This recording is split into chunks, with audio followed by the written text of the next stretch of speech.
Hey, so this week we're going to talk a little bit about being in it for the long haul and what that means. So, a lot of people get really frustrated with reaching their goals and they want to reach their goals fast. They want to see movement, they want to see progress, which I completely understand and I totally empathize with.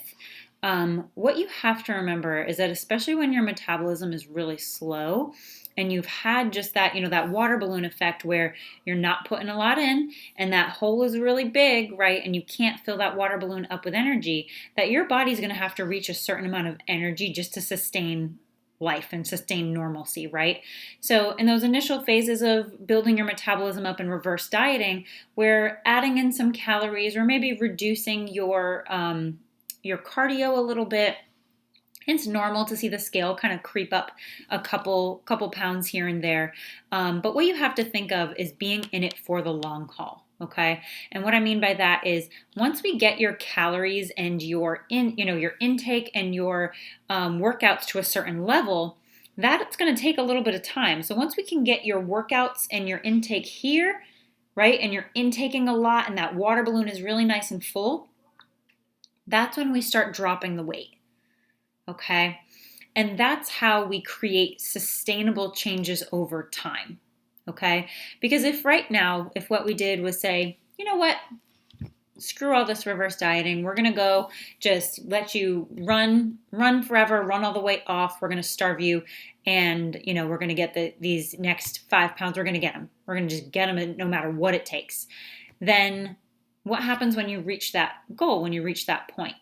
Right? Then your metabolism is even further tanked, right? And now you've got to work even harder to get your metabolism into a good spot, because once you bottom out, you're kind of burning the candles on both ends, right?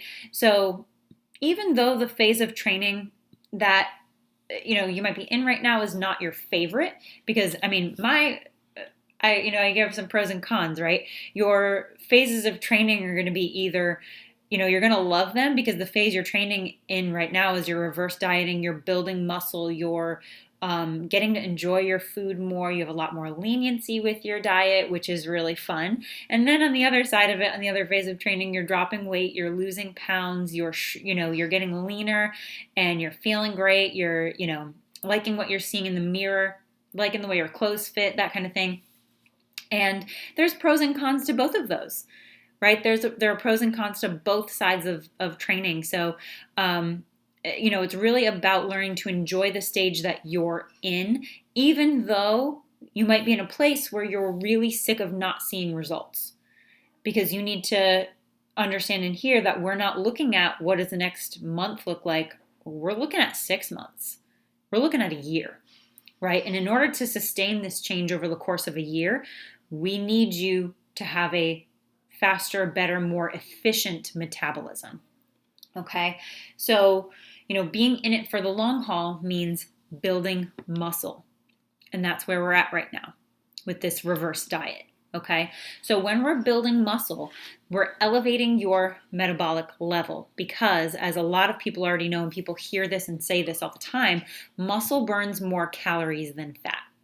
Okay. So if you weigh 150 pounds and you have, for women, say 20% body fat, you're going to burn a lot more calories just sitting here than someone who is 150 pounds and has 30% body fat, right? So by building that muscle and taking the time to do that, even if it's not your favorite phase of training because you want to look better in a bikini, right?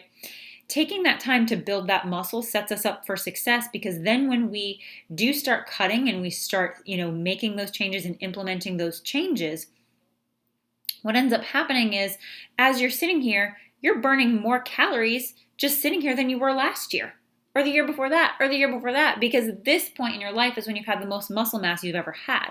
So you need to learn how to make your body work for you instead of constantly just chasing down calories, right? Because chasing down calories doesn't work. That's the short game. That's saying, okay, today I took in 1,200 calories and I ran for an hour, so that burns 600 calories. So that's 600 calories. That's kind of maybe, okay, I should lose weight if, and then you obsess about burning every calorie off. And that doesn't work. right? Because ultimately you need your body and your muscles to be working for you, okay?